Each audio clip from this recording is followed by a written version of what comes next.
Retournons, mesdames et messieurs, avec notre premier débat qui sera consacré à la tension qui se déroule dans la région du Moyen-Orient, on peut dire sur plusieurs plans. Alors on voit plusieurs pays, même dans les territoires occupés, on voit Gaza, la Cisjordanie, le Yémen, le Liban, la Syrie. Alors la tension est partout, il y a une flambée de violence qui est très forte, qui est extrêmement forte, malgré les essais, les tentatives d'accorder un plan de paix sur les divers domaines, même un accord de paix entre Israël et l'Iran. Et pour plus de détails sur cette situation, j'ai le plaisir d'avoir actuellement avec moi en ligne son Excellence, Monsieur l'ambassadeur Hussein Haridi, ancien ministre adjoint des Affaires étrangères, qui va nous parler de ce sujet. Bonjour, Votre Excellence, Monsieur l'ambassadeur Hussein Haridi, et bienvenue tout d'abord. Merci, bonjour madame, merci beaucoup madame. Bonjour à vous. Alors tout d'abord, comment voyez-vous la situation actuelle dans la région du Proche-Orient? Certainement c'est une situation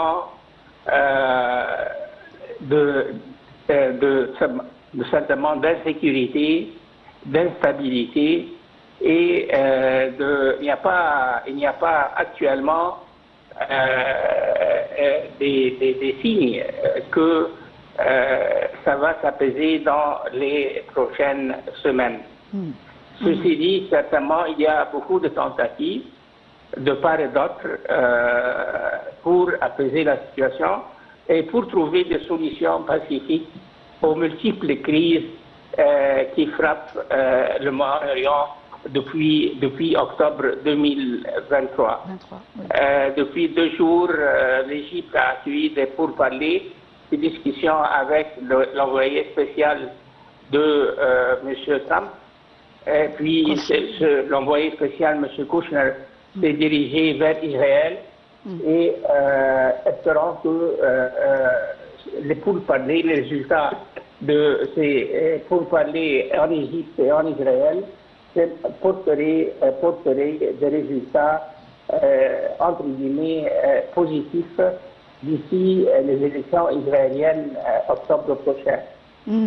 L'élément principal maintenant est, je crois, d'un côté ces élections législatives en Israël et d'un autre côté cet affrontement, cette confrontation entre la Turquie et Israël en Syrie. On a vu avant-hier ou hier à l'aube une frappe aérienne contre une base militaire syrienne au nord de la Syrie et la raison pour laquelle Israël a frappé, selon certainement les sources israéliennes et le gouvernement israélien, la raison est que le gouvernement syrien n'a pas respecté un soi-disant accord avec Israël que la Syrie ne deviendrait pas une source d'insécurité ou de menace pour Israël. Alors voilà 2 éléments principaux actuellement qui sont en jeu au Moyen-Orient.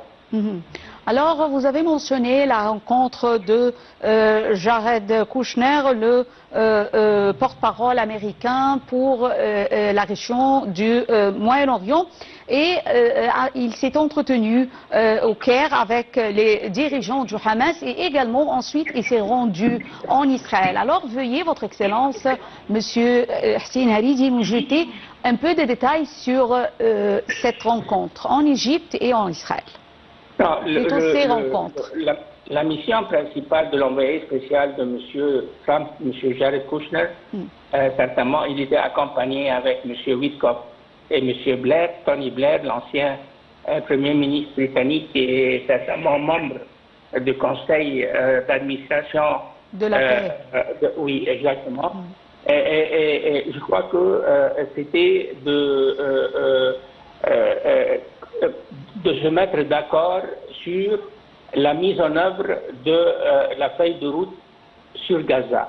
Et certainement, un élément principal dans cette feuille de route est le désarmement de Hamas. Oui. Et qui phase qui va s'opérer quand le retrait des troupes israéliennes de la bande de Gaza. Ceci dit, maintenant, c'est est-ce que le désarmement total de Hamas va avoir lieu avant n'importe quel retrait israélien ou il y aurait des étapes. Vous voulez dire des étapes? Oui, par étapes. Alors, les Israéliens insistent qu'ils ne vont pas se retirer de Gaza, ils ne vont pas accepter que la reconstruction débute à Gaza, sauf s'il y a un désarmement total. Alors voilà une nouvelle expression de la part des Israéliens. Pas seulement un désarmement, mais un désarmement total. Total, non progressif. Pardon? Un désarmement, parce que ça a été supposé auparavant d'être un désarmement progressif, non total. Oui, mais total, c'est-à-dire, mais certainement les Israéliens jouent sur les termes. Et puis, certainement, selon les médias israéliens, M. Kouchner s'est mis d'accord avec le Premier ministre israélien que certainement le Hamas va se désarmer et ces armes vont être certainement détruites sous le contrôle de forces américaines ou sous le contrôle de ce qu'on appelle la force de stabilisation internationale. Oui, oui. Alors, passons à un autre sujet. Alors, c'est les frappes que subissent actuellement, les frappes que subit Syrie. Alors, on voit la Syrie comment subit des frappes toujours de la part des forces israéliennes, et en même temps il y a un plan qui prévoit la paix entre Syrie et Israël. Alors comment voyez-vous cette situation on peut dire cette situation contradictoire? Certainement, c'est tôt de parler. Ils ont parlé d'un accord de sécurité entre les Syriens et les Israéliens. Mais un accord de paix maintenant, je doute fort. D'un autre côté, les Israéliens, le ministre de la Défense israélienne a annoncé à plusieurs reprises qu'Israël va toujours avoir la liberté de frapper soit à Gaza, en Cisjordanie, Sud-Liban, la Syrie, et certainement tenant compte du fait que on doit faire des efforts, soi-disant efforts pour comprendre est-ce que quand les Israéliens annoncent et font de telles annonces, est-ce que ça fait partie de leur campagne électorale ou c'est de leur politique à moyen court terme? Alors, on doit certainement faire beaucoup d'efforts pour comprendre. Est-ce que ça, de la campagne électorale, le gouvernement israélien ou la coalition israélienne veulent certainement gagner des voix, gagner l'occasion de former le nouvel gouvernement israélien après les législatives en Israël. Mais moi, je pense que c'est une partie certainement campagne électorale et certainement une partie c'est la stratégie israélienne au Proche-Orient sur le court et le long terme.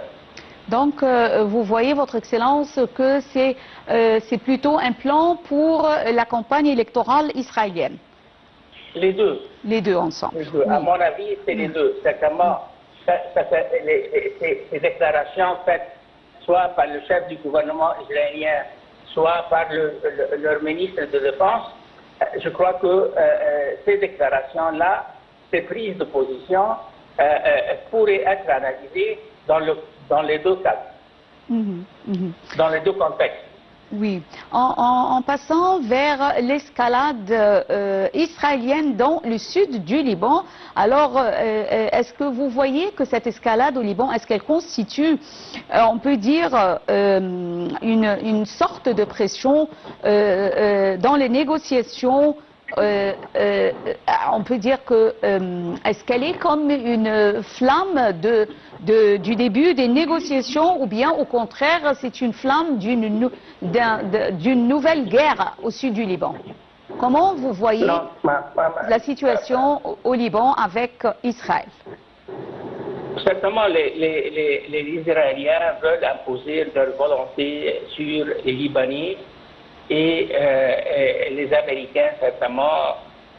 C'est l'Amérique qui est le patron de ces négociations entre le gouvernement libanais et les Israéliens. Selon le gouvernement libanais, leur seul objectif est assurer le retrait total des forces d'occupation israéliennes du sud Liban et le retour de presque 1 million de réfugiés libanais, qui ont quitté leur village et leur ville après les attaques de l'armée israélienne. Mais par contre, Israël veut garder quelques zones, ce qu'ils appellent zones de sécurité au sud du Liban. Certainement, le gouvernement libanais ne va pas accepter ça et on verra comment ces négociations vont déboucher à la fin. La crise du détroit d'Ormuz, alors c'est une crise mondiale, ce n'est pas seulement une catastrophe qui concerne seulement la région du Moyen-Orient, mais ça concerne le monde entier parce qu'on a vu les répercussions du blocus du détroit d'Ormuz et également on peut dire la non-continuité de la fluidité du détroit d'Ormuz. Alors, est-ce que la crise du détroit d'Ormuz, est-ce qu'elle pourrait devenir une crise énergétique mondiale plus grave qu'actuellement? Mais c'est déjà une crise. Oui, mais est-ce qu'elle pourrait entraîner d'autres, on peut dire, des conséquences comme le détroit de Bab el-Mandeb par exemple ou d'autres détroits? Ce que je peux dire, c'est que le commerce international a été perturbé. Les prix, il y a une flambée des prix partout dans le monde. L'inflation est en hausse dans la plupart des pays, car une cause, c'est certainement la situation actuelle dans le détroit d'Ormuz. Mais en parlant de cette situation-là, ça fait partie de cette confrontation entre les Américains et les Iraniens. Alors, chaque côté veut certainement imposer une solution, un règlement de leur conflit à leur avantage. Et alors, nous sommes actuellement, on ne sait pas si les Iraniens et les Américains vont trouver une certaine entente pour au moins faire ouvrir le détroit d'Ormuz devant la navigation internationale et puis essayer de trouver une solution permanente concernant le programme nucléaire iranien et d'autres problèmes certainement dans les relations bilatérales entre les Américains et les Iraniens. Merci beaucoup, madame. Merci beaucoup, madame. Merci. Merci à vous. Je tiens à vous remercier infiniment, Votre Excellence, Monsieur l'ambassadeur Hussein Hariri, ancien ministre adjoint des Affaires étrangères, d'avoir été avec nous en ligne et pour ces informations. Et on enchaîne toujours avec notre sujet. Alors, le Moyen-Orient qui se trouve à un tournant décisif entre les efforts diplomatiques visant à consolider la désescalade et également la persistance des crises à Gaza entre l'Iran et Israël ainsi qu'au Liban. Une situation complexe qui fait peser le risque d'un nouvel embrasement régional malgré les initiatives visant à contenir les tensions et à préserver les fragiles équilibres. Un commentaire.